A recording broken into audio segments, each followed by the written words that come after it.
नमस्ते बच्चों। संवेगात्मक विकास यानी कि इमोशनल डेवलपमेंट आज हम प्रारंभ कर रहे हैं और उसका भाग 1 हम आज शुरू कर रहे हैं। बच्चों, मानव जीवन में संवेगों का बहुत ही महत्व होता है, क्योंकि यही संवेग होते हैं जो कि हमारे व्यक्तित्व विकास में, सामाजिक विकास में, चारित्रिक विकास में बहुत ही महत्वपूर्ण भूमिका अदा करते हैं। और ये ही संवेग होते हैं जिसके कारण कि व्यक्ति इतना अधिक प्रेरित हो जाता है कि वो बड़े से बड़े कार्य भी चुटकियों में कर लेता है, जिसकी कि हम कभी कल्पना भी नहीं कर सकते। तो बच्चों, क्वेश्चन ये है कि संवेग क्या है। तो संवेग की परिभाषा अलग अलग होम साइंटिस्ट ने अपने अनुसार अलग अलग दी है। वैसे बच्चों, संवेग शब्द अंग्रेजी भाषा के इमोशन का ही हिंदी रूपांतरण है। इमोशन लैटिन भाषा के इमोवर शब्द से बना है, जिसका अर्थ होता है to move, to stirred up, to arouse और टू एक्साइटेड, अर्थात हिला देना, उत्तेजित करना, भड़क उठना या उद्दीप्त होना। इसलिए बच्चों, जब संवेगों की उत्पत्ति होती है ना, तो व्यक्ति का शरीर पूरा उत्तेजित और उद्वेलित हो जाता है। और ये जो अवस्था होती है जिसमें कि व्यक्ति उद्वेलित और उत्तेजित हो जाता है, उसी को हम कहते हैं संवेग। एक सामान्य भाषा में बच्चों हम संवेग किसे कहते हैं? जब संवेग की स्थिति होती है, जब व्यक्ति उत्तेजित होता है, हिल जाता है, भड़क उठता है या उद्दीप्त होता है, और ऐसी अवस्थाओं में उसका पूरा शरीर उत्तेजित और उद्वेलित हो जाता है ना, इसी को हम संवेग कहते हैं। और बच्चों की ये जो उत्तेजना होती है, इसका प्रकटीकरण व्यक्ति के शारीरिक और मानसिक दोनों ही व्यवहारों में परिलक्षित होता है। यानी कि हम उसके मनोभावों को समझ करके, देख करके, उसके शारीरिक हाव भाव को देख करके, समझ करके भी हम पता लगा सकते हैं। जैसे कि व्यक्ति के चेहरे के रंग, हाव भाव में परिवर्तन आना, हाथ एवं पैरों में परिवर्तन आना, नाड़ी गति और रक्तचाप में परिवर्तन आना, सांसों की क्रिया का तेज होना और व्यक्ति के मन का उद्विग्न होना। ठीक है। तो बच्चों, संवेग ऐसी स्थिति होती है जो कि व्यक्ति को झकझोर करके रख देती है। बच्चों, कभी आपने किसी ऐसे व्यक्ति को देखा है? और देखा ही होगा बच्चों, हम एक सामान्य जीवन जीते हैं, सामान्य इंसान है, जिसको कि बहुत क्रोध आ रहा हो, बहुत गुस्से में जो इंसान हो, जब आप उसे ध्यान से देखें तो आप क्या पाएंगे? आप पाएंगे कि उसका चेहरा क्रोध से लाल हो गया है, दांत किटकिटा रहे हैं, होठ फड़फड़ा रहे हैं, मुट्ठियाँ उसकी भिंची हुई है, हाथ पैर तने हुए हैं और संपूर्ण शरीर इतना अधिक उत्तेजित और उद्वेलित दिखाई देता है कि हमें ऐसा लगता है कि ये व्यक्ति क्रोध में जाने क्या क्या कर देगा ये व्यक्ति, है ना। और बच्चों, आपने देखा होगा, जैसे कि किसी क्रोधित व्यक्ति के सामने आप सोचो, उस संवेग, क्रोध के संवेग की अवस्था को अगर हम सोचें बच्चों, तो उस समय उस व्यक्ति के शरीर में कितनी ताकत आती है, उसकी मांसपेशियां कितनी तन जाती है कि वो एक बड़े से बड़ा, भारी से भारी चीज को भी उठा लेता है। ठीक है ना, जब क्रोध की अवस्था होती है तब, है ना। और इसके ठीक विपरीत बच्चों आप इमेजिन करें कि प्रसन्नचित व्यक्ति है, या कभी आपने इस चीज़ को कई बार आपने महसूस किया होगा कि आप इतना हंसते हैं और हंसते हंसते आपको ऐसा लगता है मेरे शरीर में ताकत ही नहीं रही है। आप सोचें, हमारी नर्व्स, हमारी मांसपेशियां सभी रिलैक्स हो जाते हैं, इसलिए हम ऐसा महसूस करते हैं। तो जो बच्चों प्रसन्नचित व्यक्ति को अगर हम देखें तो उसका चेहरा खुशी से झूमता हुआ, आंखों में चमक, आकर्षण, होठों के मीठे बोल, हाथ स्वागत सत्कार के लिए तत्पर, मतलब पूरे रोम रोम से उसकी खुशी झलकती हुई नजर आती है। जैसे हम क्रोध की बात कर रहे हैं, प्रसन्नता की बात कर रहे हैं, इसीलिए जो व्यक्ति दुखी होता है ना, वो शांत होता है, स्तंभित होता है, अवाक होता है। और बच्चों, क्रोध की अवस्था में व्यक्ति कई बार सामान्य क्रियाएं संपन्न नहीं कर पाता है।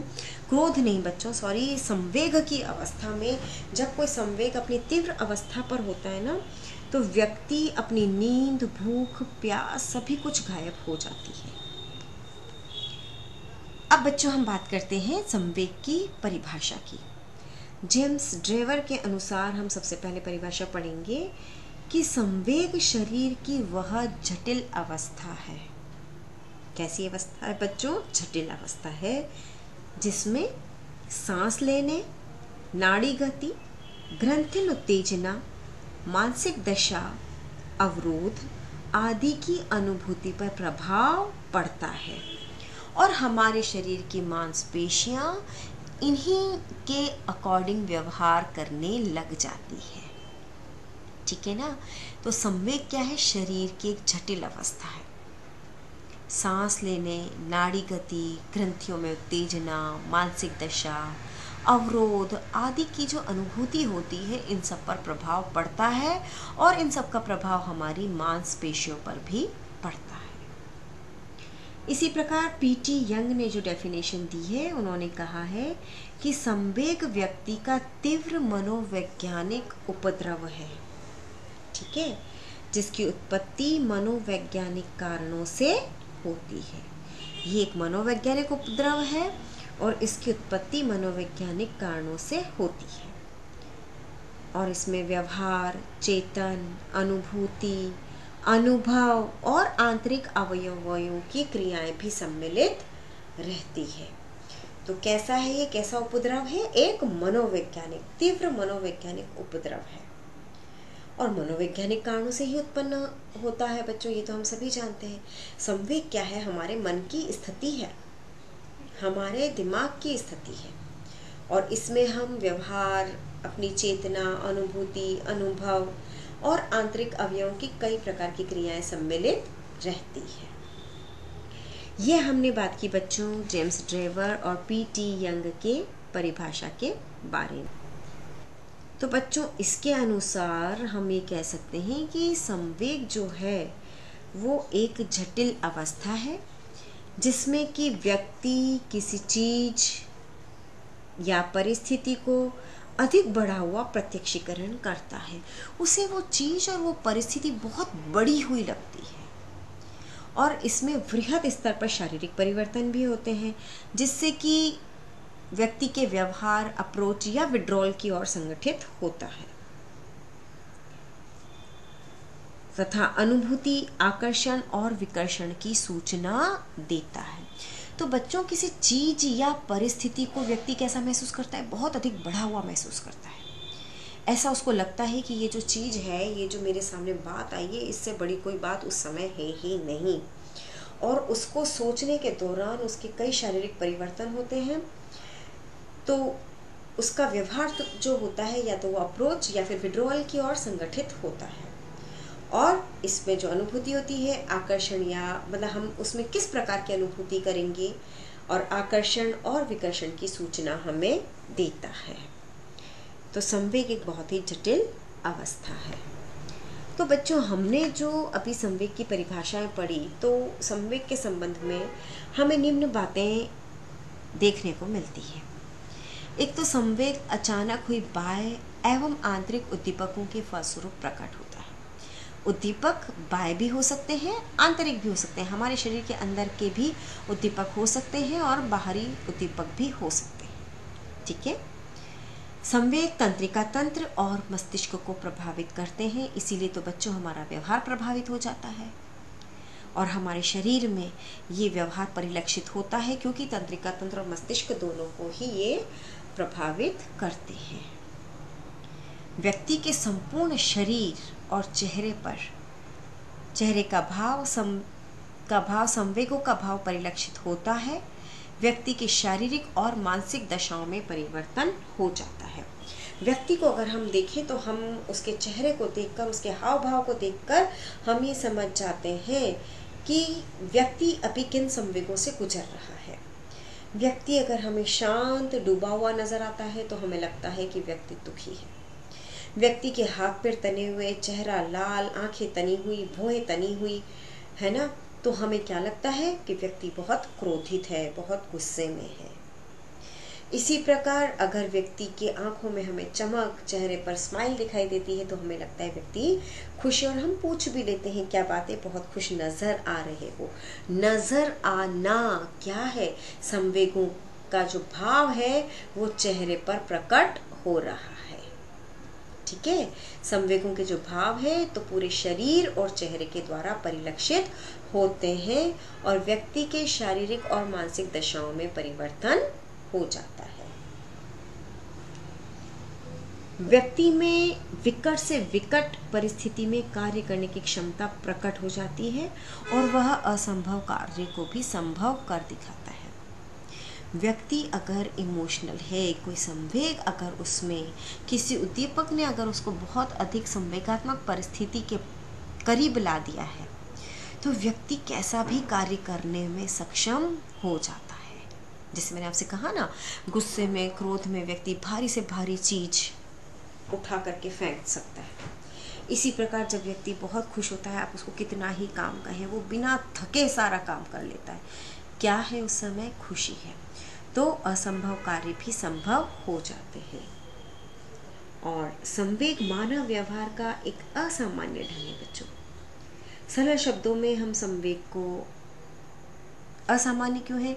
नॉर्मली जब तक हम पर संवेग कोई हावी नहीं है तब तक हम सामान्य व्यवहार करते हैं, और जैसे ही संवेग हमारे ऊपर हावी होते हैं हमारा व्यवहार असामान्य हो जाता है, सामान्य से अलग हो जाता है, इसलिए उसको असामान्य कहा जाता है। इतनी सारी बातें पढ़ने के बाद बच्चों हम ये कह सकते हैं कि संवेग व्यक्ति की वह जटिल अवस्था है जिसकी उत्पत्ति आंतरिक और बाह्य उद्दीपकों और मनोवैज्ञानिक कारणों से होती है। यानी कि संवेग व्यक्ति की कैसी अवस्था है? जटिल अवस्था है, और इसकी उत्पत्ति चाहे वो आंतरिक उद्दीपक से हो, चाहे वो बाह्य उद्दीपक से हो, या फिर किसी मनोवैज्ञानिक कारण से, मन के विचार से भी हो सकती है।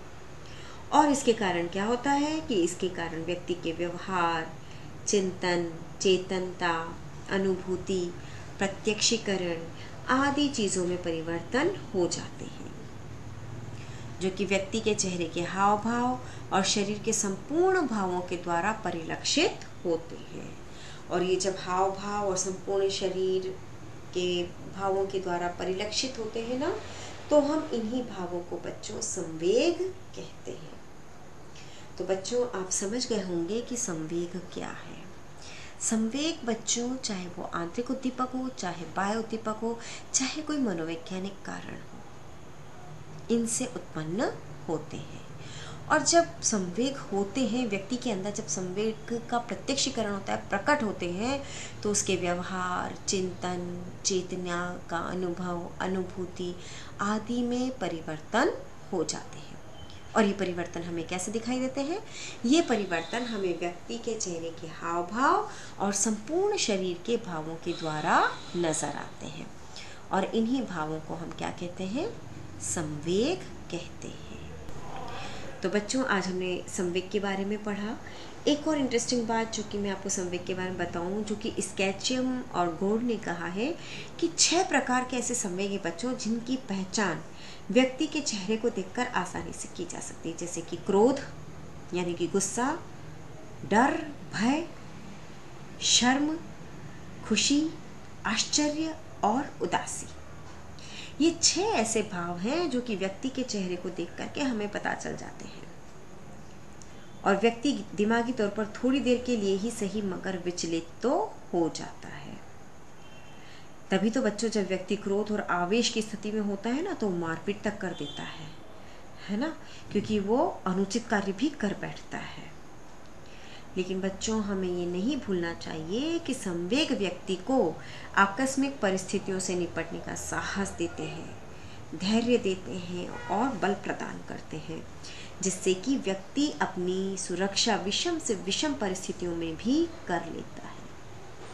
और संवेगों की उपस्थिति का कारण थायराइड ग्रंथि से जो थायरॉक्सिन हार्मोन निकलता है ना बच्चों, ये आपने फर्स्ट ईयर में पढ़ा है थायराइड ग्रंथि के बारे में, और ये भी पढ़ा है कि थायराइड ग्रंथि से थायरॉक्सिन हार्मोन निकलता है।